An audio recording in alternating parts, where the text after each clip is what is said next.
get really destroyed in the early game by a Hilda. But for RRQ, it's going to be a Kufra as well as a Claude.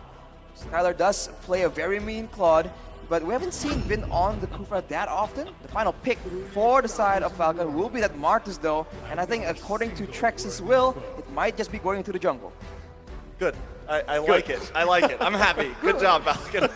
I definitely like it. I think... And it's match point here for RRQ. Can Falcon Esports extend the series as we load into the Land of Dawn?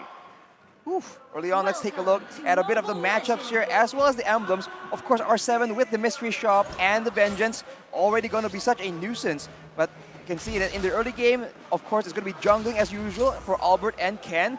But now on this signature Martis, we'll see if Ken can demolish or decimate, rather, the members of RRQ. Naomi has that extra bit of cooldown, and Yellow Flash is copying, going with that Avarice emblem as well, trying to get a bit more of an early lead.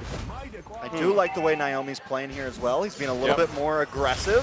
He's not just following Justin around, he's getting vision for his team, and that's what they need to do. Well, they already get the flicker.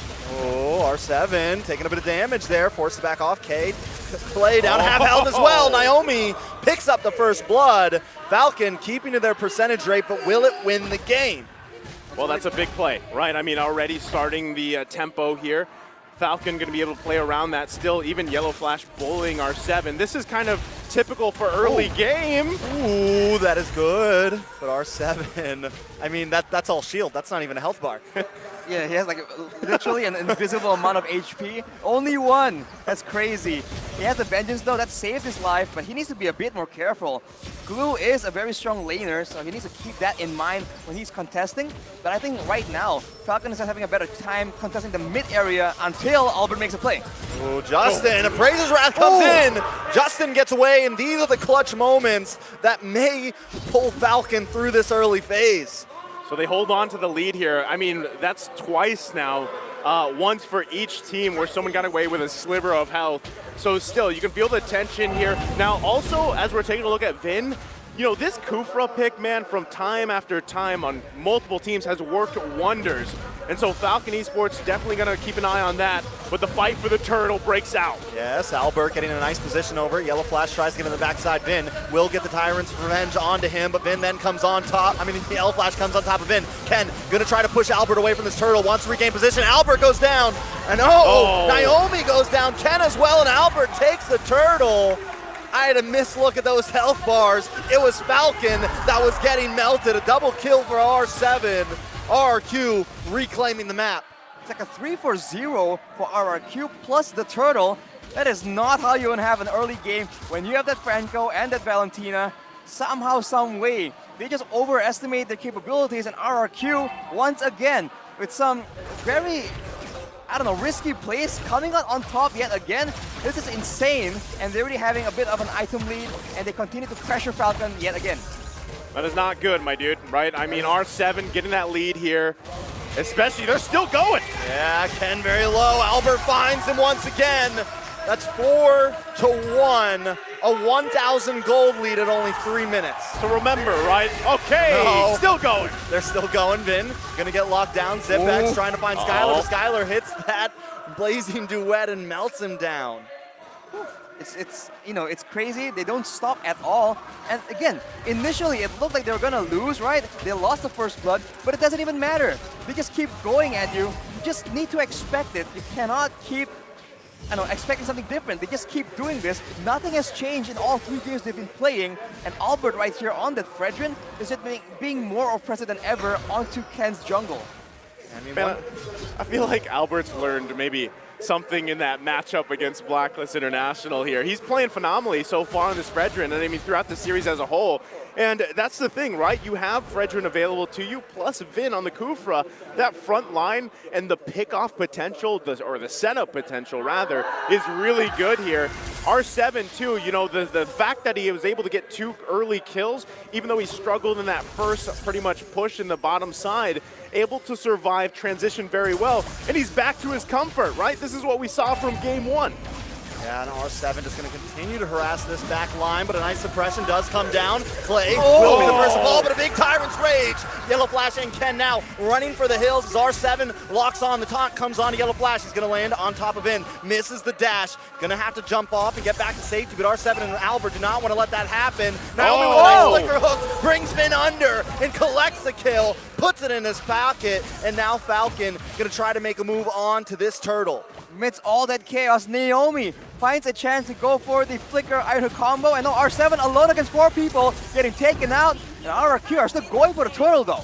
Yeah, now Yellow Flash, Naomi, and Justin are going to try to make their move. Ken is battle. at half health, but Albert takes the turtle once again. Falcon having a lot of trouble claiming these neutral objectives. Albert with the no there. You know, he's not going to lose that retribution battle here.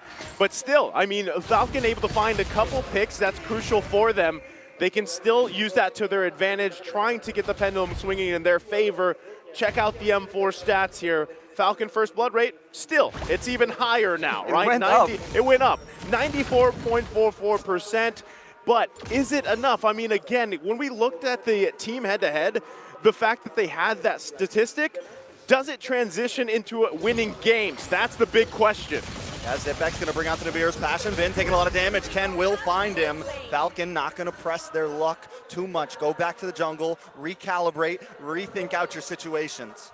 For RRQ, man, they have to slow down quite a bit. This time, if they just go in all the way, there's just a lot of punishing moments here coming in from Yellow Flash with the Slam Pass combo, Justin with the Terrify, as well as the Navir's Passion that we saw earlier, just decimating them, especially because ZipX has the first item power spike, and for Skylar on the Claude, he needs one more item to just reach that optimum Claude initial power spike, and that is usually at 7 to 8 minutes, so for now, Falcon still has a chance to try and push the tempo.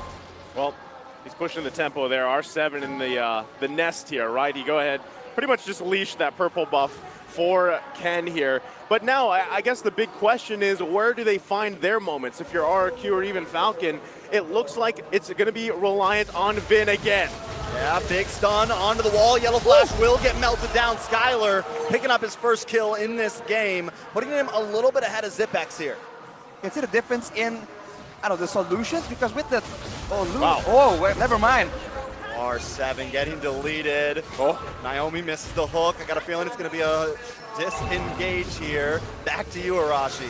Well, once it's back to me, the fight breaks open yet again. Justin will be able to escape, fortunately, and RRQ goes for the turtle, because as I was mentioning, Clay on that Lunox can deal so much damage to the glue that Yellow Flash cannot be as oppressive as R7, but now the engage opens up again. Comes in, a lot of damage coming in. Vin getting melted low, but Naomi will be the first to fall. It's Yellow Flash on top of him, but they want to lock on to Justin. Justin using the Brilliant Assist to try to get away. Ken looking for something, trying to just escape, but Justin will fall. Skylar picks it up. That's a 2-for-1 trade. Wait a second, ZipX. Looking for Skylar. Doesn't use the dash. Yellow Flash does get the stun though. Vin with Tyrant's Rage knocks Yellow Flash up against the wall. Yellow Flash is a bulky boy. He should be able to walk away from this safely. Overall, the turtle does go to the side of RRQ once again, but it's still a 2-for-2 trade. It's a small victory, but again, you have to wonder who does it benefit? Who has a stronger late game when they keep trading kills like this, especially because R7, look at him. It's the same story from game number 1. He just keeps going in and out, and there's no real apparent solution coming in from Falcon. Take a look at the items right here. Ken on his signature Martis only has a Hunter Strike. That is not nearly enough to deal with all the potential damage coming in from the side of RRQ. As we were talking about earlier, the Golden Staff is competed for Skylar as well. So in those big team fights, they have to worry about Clay just nuking the tanks, or they can worry about Skylar just shredding everyone at the same time. So many problems for Falcon to deal with. A lot of problems here for them to deal with, but they are in a position, they have the tools they need to turn this back in their favor here. And it really just starts, again, allowing, you have ZipX picking up Malefic Roar. The damage is gonna be there, so that follow-up from the Iron Hook, when it lands from Naomi, ZipX has to make sure he's there, meanwhile avoiding, especially Vin. You see him jumping around all over the map here. So at this point, 9 minutes in, Lord's gonna be up here shortly. Falcon has to hold on the best they can, and it's going to come down to either that hook or Justin, but here comes Vin. Oh, Vin wastes a lot, getting shredded down. ZipX unable to find the kill though. Snipe shot does come out, does not land, but a hook does. Vin will go down finally. Zipex finds it. The conceal play comes out. Clay forced to use a brilliance just to get away here. Keep an eye on Albert coming to the backside. Suppression does land down, but Clay goes down as well. Albert now up against Yellow Flash. Justin holding the back. Zipex keeping his distance, trying to lock on. R7 dashing around like a maniac. Hits the ultimate. Zipex goes down with the 1-for-1. A beautiful trade. 3-for-1 currently on the map. Falcon finally winning out in a team fight, but Albert doesn't want to let it go down stale. Skylar also here. Albert will take the Lord pit, but he's going to back off. A nice win for Falcon. Everyone's so low from Falcon, but the only casualty is Zipex, and that is taken at the cost of R7's life. So for now, Falcon is still getting a bit of an advantage. If RRQ cannot deal with Zipex on that Beatrix, this can be quite a problem for them. Oh, Naomi does get the Tyrant's Rage. A lot of damage onto Naomi. Doesn't land the hook. Will be the first to fall. Now Yellow Flash and Justin and Ken need to think. Vin brought down to about 20%. Albert now on the front side. Yellow Flash on the run. Zipex with the snipe shot lands on a Skylar, but he's still not down. Vin very low. The rest of them come in. Vin takes the first objective of the past 2 games. Able to take it a big win there, but at what cost? 2 members down. RQ not letting up. Now with 2 members down, what can RRQ find in exchange for that? Because otherwise, that is still a very good situation for Falcon. They've equalized on the gold difference, and as we mentioned, Zipex is scaling further and further into the late game. And of course, RRQ can very easily dive towards him, using the Joy, using the Claude as well. But there's a lot more problems right now with the crowd control being used more efficiently. Falcon has adjusted, and they're going for Albert. Ooh, nice suppression. Albert will get deleted there. R7 and Clay forced to back off. Falcon gonna move down onto this mid-tier 3 tower. Will they keep going? On the boss side, Lord has connected to tier 2, but Skylar makes quick work of that. Falcon now gonna move, take another tower away from RQ, and now the map is red, boys. They made a huge shift here in momentum just from that Lord take. Again, the work, and you saw earlier, I mean, even when they grabbed and secured that Lord, the celebration from Naomi, they knew that this would give them the lead they were looking for throughout the game. And again, you're seeing it, right? Naomi landing the hooks here, and the follow-up from Zipex is the damage is there, right? He's got, what, 3, almost 4 items on this Beatrix. So as they continue to siege down the base of RRQ, they're just waiting on those inhibitor turrets. It's going to come down to that next Lord. So RRQ's got to be very cautious on how they approach it. Vin does not want to overextend, especially if he puts him in a bad position, because that's something we see a lot of the times when Kufra is picked. Yes, the playmake potential is there, but you also are at risk of putting yourself in a bad position. Then you just get focused down, or you get bloodied hunt by Naomi. So they can't lose Vin here, and R7, as much as he's been trying. Vin does get the Tyrant's Rage. McKenna's there to help out. Yellow Flash will be able to back off. Skylar down very, very low. Zipex has great positioning on this team fight. Albert forced to try to walk away, able to hit the dash, but gets pulled back to the team. A lot of damage. R7 not able to invade the back line as usual. Albert falls. Ken picks up the kill. Naomi wants more. He's keeping his distance, misses the hook, but Falcon is not letting up. This could be the tilt. There's Albert is still not back on the Land of Dawn, so Falcon goes for the siege right here. Conceal is being used, so it does seem like RRQ want to try and do something, but they gotta stop doing this, man. The whole shift in momentum happened because RRQ took a essentially free 3 versus 5 earlier before taking the Lord. So RRQ need to understand that at this point, if you are down 1 member, or if one of your members get picked off, cannot just go with your initial instinct of just going back in against the full roster of Falcon, because right now, as you mentioned, Aisu, Zipex is just doing so much damage, and he has a lot more range compared to Skylar. So he's having a lot more success in this front-to-back team fights, because Skylar is not allowed to dive towards the back line. Falcon's doing an amazing job at just protecting Zipex specifically here, and Justin having a phenomenal game on this Valentina pick.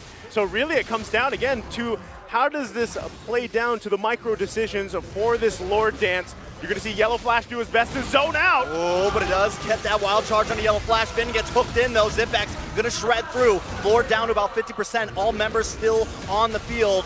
Now Ken's going to try to make a move onto Albert here, push him away, try to get some position, and Ken will go down. That's Retribution off the field for Falcon. RQ now going to try to make their advance. Chip down this Lord, conceal play does come in. Zipex has the snipe out. It's a Lord fight, and Albert wins. Zipex goes down, Skylar with the blazing duet. Naomi, Yellow Flash very low. Naomi forced to flicker away. Yellow Flash in a bad position, goes down as well. It's a 4-man wipeout for RRQ, and the Lord as well. How do they keep doing this, man? These fights are all so chaotic, but somehow, some way, RRQ find a way to just turn it around. It's a 4-for-2 plus the Lord, and all was done due to the different maneuvers back and forth by RRQ. And now, with the Lord, with the waves in their favor, they're going to make a decisive game-ending play. Another thing to keep in mind there in that fight was Skylar, right? He has that, he just picked up the Malefic Roar, but he had the Corrosion Scythe already. So when he found the right moment to go in and slow everybody down, it was really hard for Falcon to even disengage, even though they wanted to. By that time, it was too late. They got whittled down, they got picked off, and now they've got to defend against this Lord pushing on the top side. Luckily, they do still have their base turrets, and Zipex is still farmed up, so they make quick work of that Lord. Another thing to point out in that team fight, Ken once again kind of tries to push Albert away, but that puts him in a bad position. And Zipex already has the Renner out, so there's no defense against Skylar unless you just hit this amazing skill shot, which, I mean, at that point, he just has the wrong matchup. And like you said, Skylar just finds the perfect timing. You know what's crazy, though? The whole time, RRQ has one single method of approach. Jump on Yellow Flash, use Clay to burst him down, and then we'll go from there. It's the same thing again and again. It's insanity. And somehow, some way, they get a different result. It doesn't make any sense. Doesn't make any sense, but this is RQ and Falcon, and this is M4. It's not supposed to make sense. Well, again, it's two teams with tempo, and throughout the series, honestly, it's been back and forth, right? One time, or at one point, RQ has the lead, Falcon will have the lead, and really, it's just coming down to these amazing team fights, and really who can get the resources, or even, as Gideon likes to call it, the battle spell economy, right? It comes down to those decisions, the flicker plays, even from Vin, when he pairs it up with the conceal, it's really tough for Falcon to respond here. And they're gonna lose the purple buff as it's invaded, and right now, again, backs against the wall for Falcon. Falcon is going to complete the majority of their items though here. The tanky members are going to get tankier. And honestly, I do think that in a straight front-to-back fight, Falcon has found so much more success compared to RRQ. It's only when RRQ were able to approach from multiple angles and split apart the front line of Falcon, where they're able to just confuse them and just make them think twice about using their ultimates, their battle spells, because the threats are coming from so many different directions. So for now, if RRQ can maintain this aggression, can continue to just confuse Falcon, they can just keep doing the same thing, and it might just pay off. But of course, this next Lord will be pivotal in deciding who comes out on top. This could be a game-winning Lord here. Vin gonna check the bush. Falcon trying to get in position. Justin and Zipex being on the backside know that they've got to stay alive here. Justin holding on to the Lunox ultimate as now Lord half health. Yeah, look at that Rainer shot. Checks the bush with it, so that is one utility down already. Should still have the Nibiru's passion ready to go. Uses it. Nice suppression. Vin does have the immortality though. Tries to pop it off. Justin able to take him out. This looks bad for Yellow Flash though. Brought very low. Zipex does find Clay. It's the battle for the Lord, and the heat is on. Albert very low. Lord very low. And Yellow Flash finds it. A game-winning moment at that. Can they take it here? A full team wipe. And at this, Falcon may be able to win the game. They're going to push down the mid, send someone back to defend the base, and the death counters are clocking down. And just like that, a turn the tide fight. Falcon marching into the base. GG's, we're going to a game 4, ladies and gentlemen. I hope you're ready. Whew. Falcon, man. When the fight goes in their favor, when it's a front-to-back, when Zipex is able to just constantly just output that damage, basic attacking again, and again, that is where Falcon comes out on top. They show it again in a decisive manner, wiping out RRQ, taking the Lord, taking game number 3, man. You know what? I love Mobile Legends. I do too. I freaking love Mobile Legends. I mean, I just want to go back to the turn, the tempo, the pendulum here. At one point, as we were saying it, RRQ was up, what, 2K gold lead towards the end there, and the Falcons don't go down without fighting, right? They stick in it, they throw their best at RRQ, and you saw that team fight one after another. They fell apart.